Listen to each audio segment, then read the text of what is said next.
Hello sir, வணக்கம். Welcome to சதா garden. மாடி வந்திருக்கோம். மாடி செடி கொடிகளை பார்த்துட்ருக்கோம். இன்றைக்கி ஒரு சிறப்பான ஒரு செடியை பற்றி பேசலாம்னு இருக்கோம். அது நமக்கு வீட்டுக்கு தேவையானது. இது இல்லாமல் வீட்டில் எந்த ஒரு பலகாரமும் செய்ய மாட்டாங்க. எல்லாத்துக்கும் சட்னிக்கு தேவை, சாம்பாருக்கு தேவை, ரசத்துக்கு தேவை, எல்லாத்துக்கும் தேவை. அப்படி என்ன இது அப்படிங்கலாம். முடி கருகருப்பாக வளரணும்னாலும் தேவை அப்படின்னு சொல்லுவாங்க. அது டை அடிக்கிறதுக்கும் தேவைம்பாங்க. எல்லாத்துக்கும் தேவை. இது முந்திரி கொட்டை மாதிரி எல்லாத்துலேயும் இருக்கும். அப்படி என்ன அப்படிங்கிறது கேட்குறீங்களா? அதுதாங்க கருவேப்பிலை. இந்த கருவேப்பிலை பற்றிய பதிவை தான் நாம் இன்றைக்கி பார்க்க போகிறோம். இந்த கருவேப்பிலை அப்படிங்கிறது நம்ம எல்லா இடத்துலையும் இருக்கும். அந்த தாளிக்கும் போது இது கொடுப்பாங்க. இதனுடைய முக்கியமான தத்துவம் என்ன அப்படின்னா, இதில் இரும்பு சத்து ரொம்ப இருக்கிறனால உங்கள் உடம்புக்கு இரும்பு வரணும்னா அந்த காலத்தில் நீங்கள் சாப்பிட மாட்டீங்கன்னு இதை அந்த தாளித்து போட்டிருக்காங்க. அந்த காலத்தில் இருக்கிறவங்க அதை சாப்பாடோடு சேர்த்து சாப்பிட்டு அதை இரும்பு சத்தை வாங்கிக்குவாங்க. ஆனால் நம்ம என்ன பண்ணுறோம், நம்ம அதை தனியாக தூக்கி ஓரத்தில் வச்சிடுறோம். அது அப்படி வைக்கக்கூடாதுங்க. அதையும் சேர்த்து சாப்பிடும்போது நமக்கு இரும்பு சத்து கிடைக்கும். இப்போ கடையில் வாங்கிட்டு வர்ற கருவேப்பிலை பார்த்துருப்பீங்க. இது எப்படி இருக்குன்னு பாருங்கள். ஆனால் கடையில் வாங்கிட்டு வந்துடுற கருவேப்பிலை நல்ல பெருசாக இருக்கும். அதுக்கு காரணம் என்னென்னா, அது மரமாக வளர்க்குற கருவேப்பிலை. அது உரம் போட்டு வளர்க்குறது. அது அப்படி தான் இருக்கும். டிஏபினால் வளர்கிறது. வாசனை கம்மியாக இருக்கும். இலை பெருசாக இருக்கும். ஆனால் இதை பாருங்கள், இலை சிறுசாக இருக்கும். வாசனை சும்மா தூக்கலாக இருக்கும். கொஞ்சம் எடுத்து போட்டாலாம் இருக்கும். அந்த மாதிரி கருவேப்பிலை பயன்படுத்தும் போது உரம் போட்டு வளர்க்குறாங்க. பூச்சிக்கொல்லி மருந்தெல்லாம் அடித்து வளர்க்குறனால அது ஒரு தடவைக்கு 2 தடவை அப்படியே நல்லா கழுவி தான் பயன்படுத்தணுங்க. அப்படியே பயன்படுத்தும் போது நச்சுக்கள் நம்ம உடம்புல சேரும். ஆனால் இந்த கருவேப்பிலை அப்படி இல்லைங்க. அப்படியே எடுத்து வாயில் போட்டு கூட சாப்பிட்லாங்க. ஏன்னா நம்ம எல்லாமே ஆர்கானிக் முறையில் தானங்க பயன்படுத்துகிறோம். பூச்சி மருந்தாக இருந்தாலும் வேப்பெண்ணெய் தானேங்க. வேப்பெண்ணெய் உடம்புக்கு நல்லது தானேங்க. அப்படிப்பட்ட கருவேப்பிலையை இன்றைக்கி பார்க்க போகிறோம். சொல்கிறீங்க, உங்களுக்கு கருவேப்பிலை நல்லா வளர்ந்துருக்கு, நல்லா பேசுகிறீங்க, உங்களுக்கு என்ன சின்னதாக இருந்தாலும் ஒரு சின்ன தொட்டியிலேயே நல்லா இவ்வளோ பெருசாக வளர்ந்துருக்கு, குருத்தெல்லாம் விட்டுருக்கு, நல்லா இருக்குது, பேசுகிறீங்க. நாங்கள் வச்ச கருவேப்பிலை எல்லாமே போய் அந்த குச்சி மட்டும் தான் நிற்கிது, அதுக்கு என்ன பண்ணுறது அப்படின்னு நீங்கள் கேட்குறீங்க. குச்சி மட்டும் இருந்துச்சுன்னா அதுக்கு காரணம் இருக்குங்க. நம்ம பராமரிப்பு முறையில் உள்ள குறைதாங்க. சரி, அது என்னங்க பராமரிப்பு தண்ணி ஊற்றலையா? தண்ணியில் என்னங்க சத்து இருக்குது? தண்ணி வெறும் ஒரு H2O தானங்க. இதில் என்ன சத்து இருக்குது? நம்ம அந்த செடிக்கு தேவையானதை கொடுக்கணும். இப்போ நீங்கள் தண்ணி மட்டுமே குடிச்சிக்கிட்டு இருந்தீங்கன்னா உங்களுக்கு சத்து வந்துடுமா? இட்லி, தோசை, புரோட்டா, சப்பாத்தின்னு எதுவும் சாப்பிட்லையா? வெரைட்டியாக சாப்பிட்றோம்ல, அதே மாதிரி இந்த செடிக்கு வெரைட்டியாக கொடுத்தா தாங்க வரும். அப்படி என்னங்க வெரைட்டி? அந்த இட்லி தோசை எல்லாம் கொடுத்துடலாமா? ஐயய்யா, அப்படி சொல்லலைங்க. இதுக்கு வேண்டிய உரத்தை கொடுக்கணுங்க. அந்த உரம் தான் எங்களுக்கு தெரியாதுல்ல, நாங்கள் என்ன பண்ணுறது அப்படின்னு கவலை விடுங்க. இப்போ நாங்கள் சொல்கிற உரத்தை நல்லா கவனிங்க. அது கடைசியாக ஒரு ரகசிய உரத்தையும் சொல்கிறோம். அதை சிறப்பாக பண்ணுங்க. இப்போ இந்த உரம்லாம் இல்லைன்னா அந்த ரகசிய உரத்தையாவது பயன்படுத்துங்க.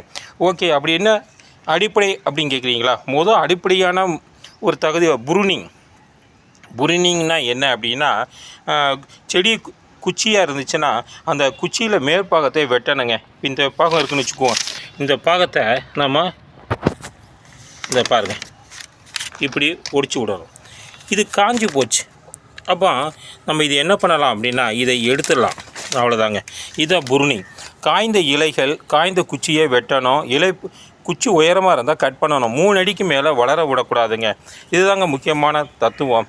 சரி, இப்போ இதை வெட்டுறோமே, இது பாவம் இல்லைங்க. இது மாதிரி வெட்டினா தான் பக்க கிளைகள் நமக்கு அந்த செடி கொடை போல் அழகாக வரும். அதனால் காய்ந்த இலைகளை, குச்சிகளை அகற்றுங்க. சரிங்க, 2வது ஸ்டெப்ஸ் சொல்லுங்கள் அப்படிங்கிறீங்களா?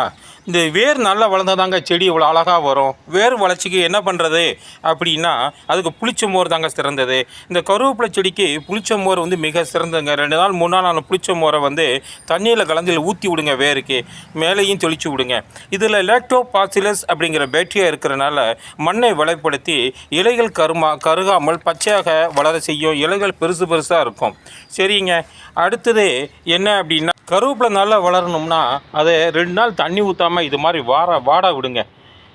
வாடை விட்டு அப்புறம் தண்ணி ஊற்றினீங்க வச்சுங்க, செடி அது டக்குன்னு ஒரு அதிர்ச்சி ஏற்பட்டு நல்லா வளருங்க. இதனால தாங்க இந்த செடியை நான் உங்களுக்கு காண்பிக்கிறதுக்காண்டி இந்த செடியை கொஞ்சம் தண்ணி ஊற்றாமல் வாட விட்டுருக்கோம். இந்த செடி பாருங்கள் எப்படி இருக்குன்னு பாருங்கள். இந்த செடி பாருங்கள் கொஞ்சம் இலையெல்லாம் வாடி இருக்கு பாருங்கள். காரணம் என்னென்னா தண்ணி ஊற்றாமல். இதுக்கு வந்து ஸ்ட்ரெஸ்ஸு வரும், நம்மளை வந்து என்னவோ பண்ணுறாங்கன்னு. இப்போ திடீர்னு தண்ணி ஊற்றும் போது இந்த ஸ்ட்ரெஸ்ஸிலிருந்து இது விடுபடும். இந்த ஸ்ட்ரெஸ்ஸிலிருந்து விடுபட்டுச்சுன்னா அப்போ புது புது குருத்துக்கள் விடும். இப்போ பாருங்கள்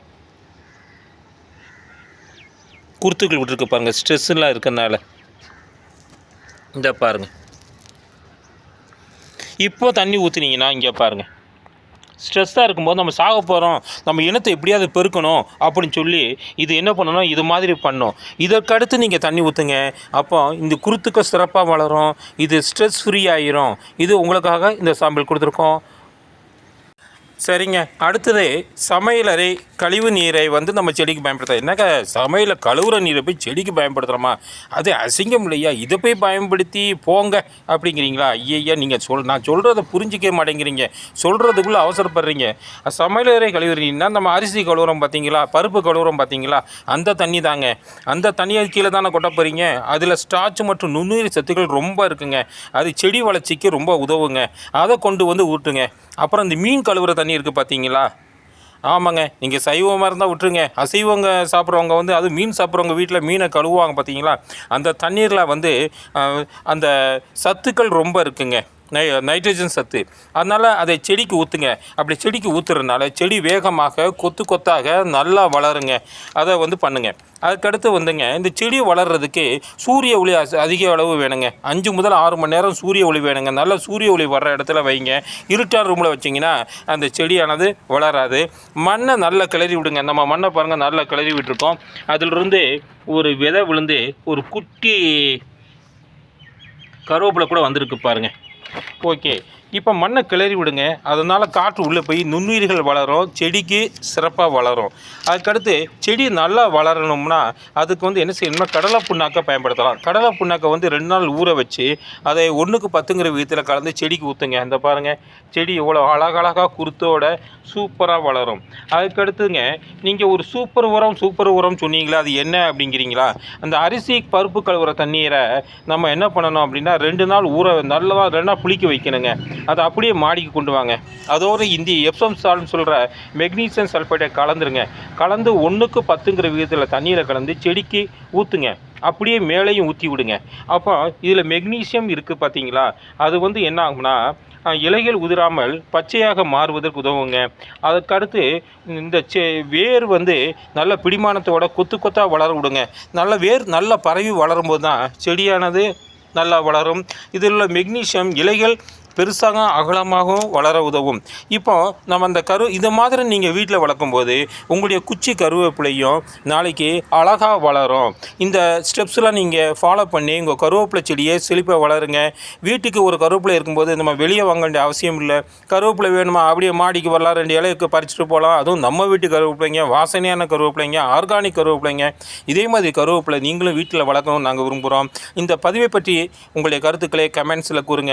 இதை பதிவு உங்களுக்கு பிடித்திருந்தால் இந்த சதா கார்டன் சேனலுக்கு ஒரு லைக் பண்ணுங்கள், ஒரு சப்ஸ்கிரைப் பண்ணுங்கள், ஒரு ஷேர் பண்ணுங்கள். சதா கார்டன், தேங்க்யூ.